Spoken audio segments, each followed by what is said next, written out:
What's up guys, welcome back. Here we are again, the LOLNEON garage. I'm actually gonna go ahead and start prepping to get the transmission out. I don't know if I'm gonna get it all done today. If not, I'll just continue another day. But we're gonna first clean up some space out in front of the car, just tidy up a little bit, and we'll go ahead and start trying to get the transmission out. Shift fork's actually already in town. He's just waiting to pick it up, and once we get that, we should be able to assemble everything inside the transmission again and then put it back in. Lots of fun. As you can see, I just don't have a lot of room to work with in front, so I'm just gonna move some shit out of the way. Okay, so now I got a nice little area around the car that I can work. It's not much. And then I got the table set up for when I actually need to take apart the transmission over here. Let's get set up. Step one is going to be oh my god, I can't even say it. Step one is going to be to get the car up on jack stands as high as I can and then pull the axles out. So that's where we're going to start.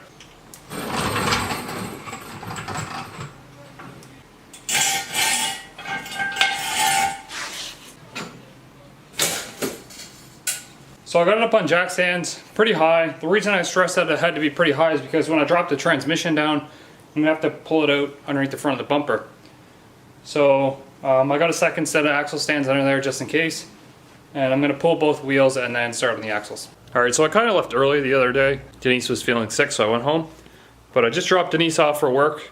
It's like 6 o'clock in the morning and ready to get this transmission out. Now I actually want to save the oil that's in it because it's only been in there for a couple thousand kilometers and it'd just be a waste to waste it. So I got a bucket. It's going to be one of these big ass hex keys. Not that one.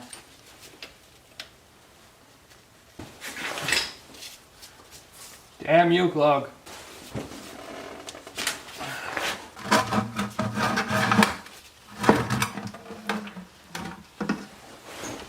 Alright, so the easiest way to pull these shafts are going to be to loosen off your axle nut here.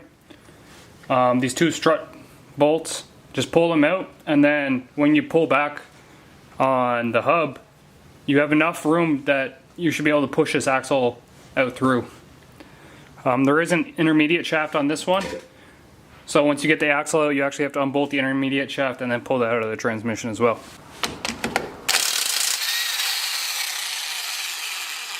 And then remove these two bolts and you should just be able to push, like pull this down and then push this out.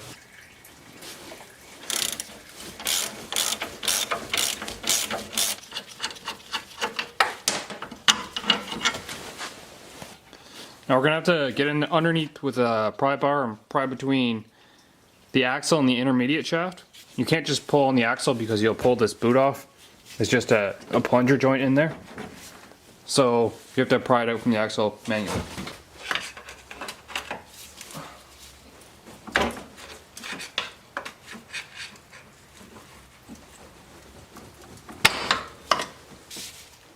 There we go. This axle should have enough room to get out now. So.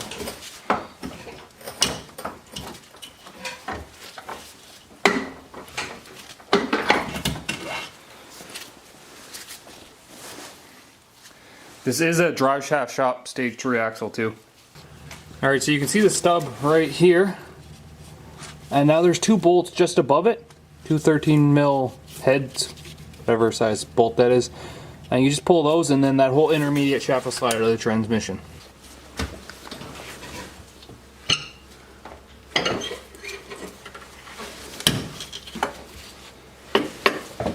That's your intermediate shaft. It has like a carrier bearing on it. And the whole idea of this shaft is to give you two equal length axles to try and help eliminate torque steer.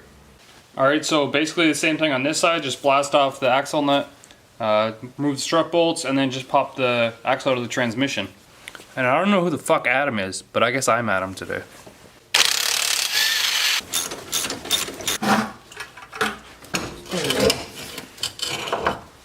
Alright, there's a couple other things now. The intake manifold or the throttle body has to be removed just the way the transmission has to slide out.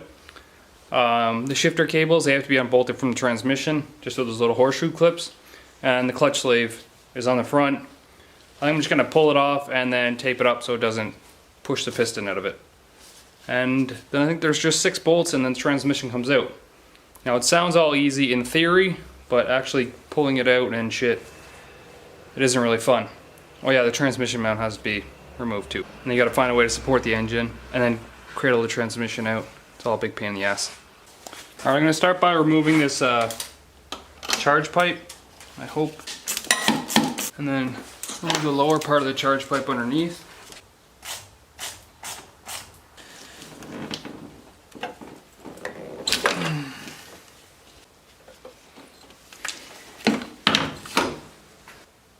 That's why you need a catch can, people. Mike, we're installing your catch can soon. Look at all the oil inside of it. So I got all the connections off the throttle body. It should just be 2 Allen head bolts. I hold it on now.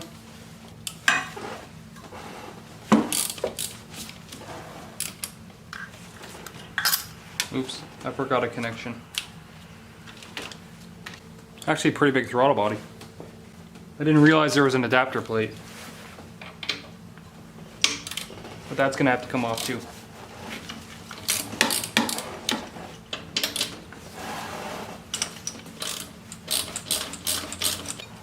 And the adapter plate. And I lost the bolt. There's a clutch sleeve down here that I'm gonna try and pull from the bottom.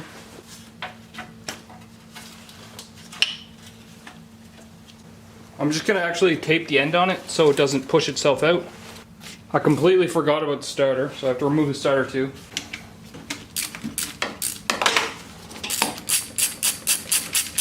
A lot of this stuff you can't even see it from the top, let alone film it, so here's the starter. Gonna try and have a peek back there and see if I can get those horseshoe clips. Actually, it's probably gonna be easier with this. That's what I mean by horseshoe clip. So now that I got all the bullshit stuff out of the way, I have to remove the 6 transmission bolts. There's 2 on top that are really easy to get at. 1 on the bottom that's pretty easy to get at too. And then there's a couple in the back that are like pain in my ass. So obviously I won't be able to get the camera in there because it's all in the way, but I'll film again when I'm pulling the transmission out. I really keep looking at the screen and it looks dumb because I can see myself looking at the screen when I should be looking here. My bad. I just need to see if my hair is perfect. I found Pop-Tarts.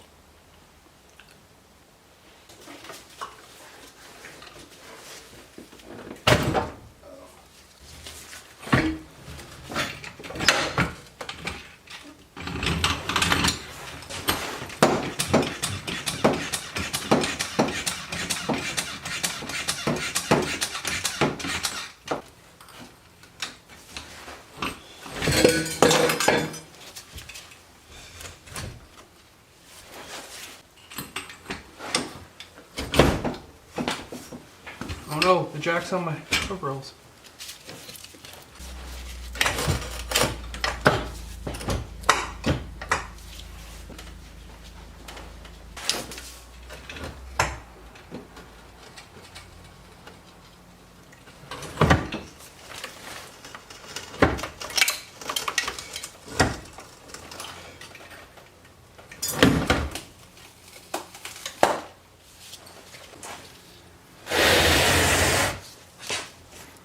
So it does have a nice ACT HD clutch in it, which doesn't look to be damaged. Looks all good.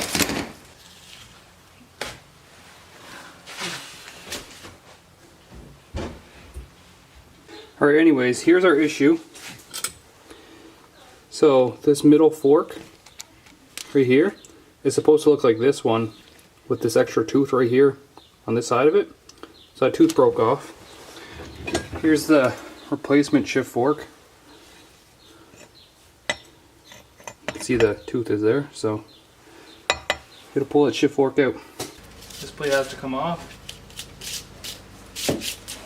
Holy shit, these are stuck. Okay, so I'm gonna break all these loose and we're gonna fast forward through that, and the next clip will be this plate off. Unless I friggin' break one or something. Well, there goes one torque socket. The replacement torque socket. It's the only other one we have left. Also have one of these small bits to try. We've got 2 so far.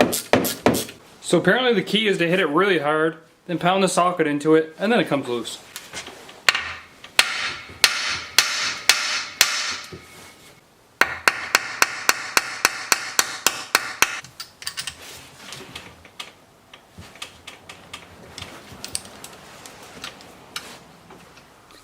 Alright, so I got every bolt except one. I actually broke a key off in it.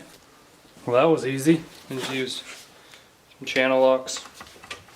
I think I'm going to replace these bolts with hex bolts when I put it back together. Just in case we have to take it off again. That was a real big pain in the ass, and I don't know why Dodge did that.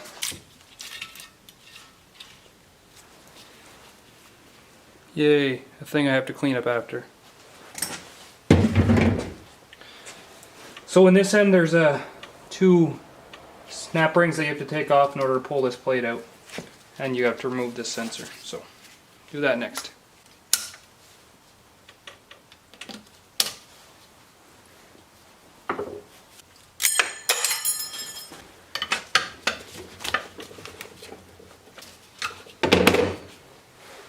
What I'm going to do now is I'm going to turn it on its side and lift it straight up.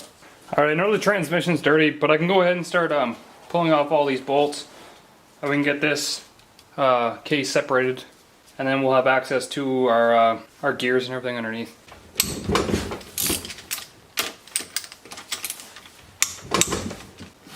I'm also going to remove the extension housing. I'm pretty sure that if I want to pull the gears set out, the manual says you have to pull the extension housing. So I'm just going to do it anyways.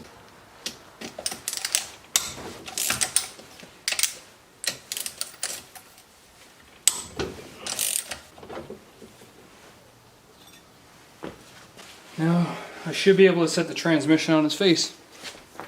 There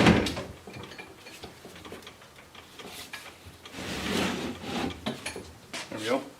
I'm scared this table's gonna break. Anyways, pull this off now. I actually have them all broken loose.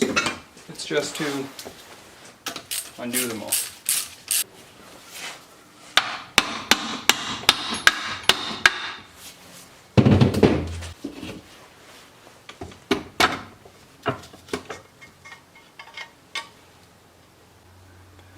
Alright, so someone can correct me if I'm wrong, but this is your input shaft. This is the one that I broke and I had to replace. And my SRT, when I had one, that's the output. And I'm almost positive that it's a constant mesh gear set, and you just change the gears by moving the shift forks and selecting the different gears. I'm not very smart at transmissions, but the one we want to get out is this shift fork right here. So we're going to have to pull all the gears out. There's the work stage 3 badge, you know, so it's official. I'm pretty sure there's a bolt for this reverse gear that I have to pull first. Somewhere. Right there. Okay, I figured it out. I gotta pull that first. My camera's gonna die soon, so if it dies midway pulling this out, I'll charge it, and then I only have one battery, I'm sorry.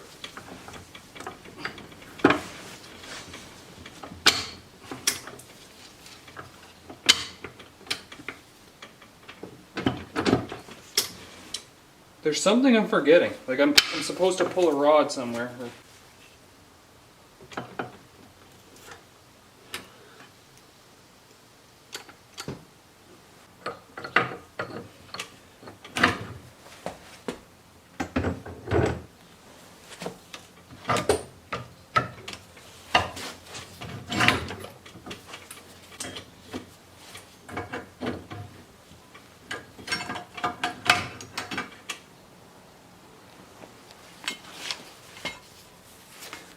That's our broken piece.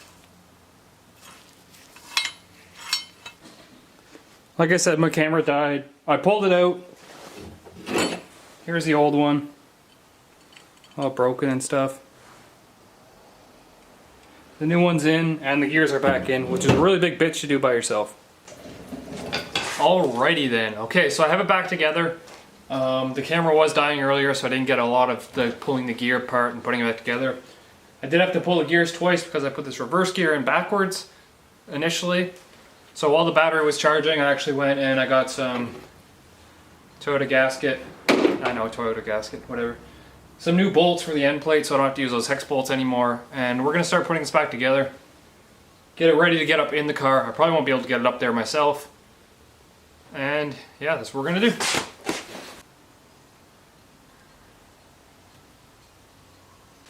Probably put a bit too much on, but I'm just gonna try and even it out by hand.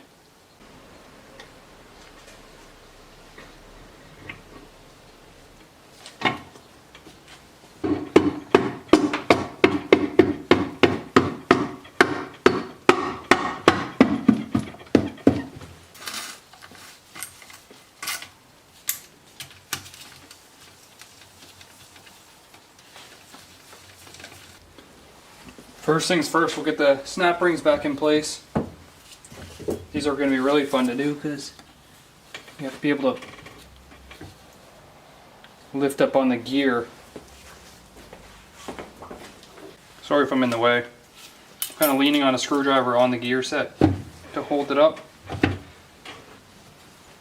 you haven't already subscribed yet and you made it this far into the video, just go ahead and subscribe. It'll be down there. Come on, just click it. You'll see all kinds of awesome videos. Summer's about to happen. Shit's about to get whack. I actually bought some bolts to use instead, just because I don't know how long those Torx ones will last. Especially if this has to come apart again for some reason. Alright, top plate's back on. Next thing to do is roll it back over and get the extension housing on. So we got to put this housing back on, but you know, it has to be cleaned off again, so I'll go through cleaning it and then I'll put it back on. Almost forgot this little ring thing that goes in first.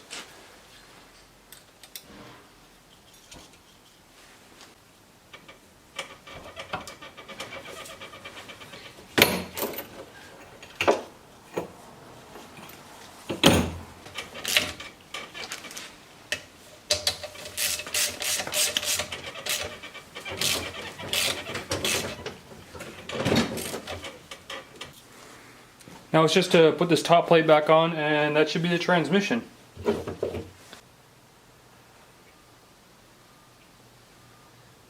I have to thread in the stupid bolt that's underneath this shift linkage.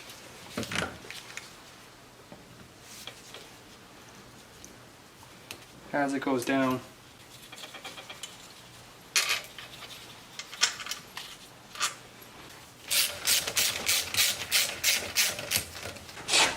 Alright, so I don't think there's any way in hell that I'm getting this transmission back in there by myself with just a floor jack. They're way too hard to align, plus the car's up pretty high. So I might have to call in some backup. The reason I took this project on right away is because I really want to see this car get down the quarter mile again. Last year we went and ran a 12.35 at 118 miles an hour or 113, I don't remember. Anyways, it's got a lot more in it, and I really want to see it make an 11-second pass. Even if I have to do it myself, I'll steal the car and do it myself, Tokyo. That's right. Make sure to like the video, subscribe to the channel if you haven't already. There's going to be lots of fun stuff coming this summer. The quality of the videos is getting better, the editing is getting better. Just overall the channel is going to be better. So make sure to subscribe and follow my Instagram, super_Williams. And see you next time we put this all back together.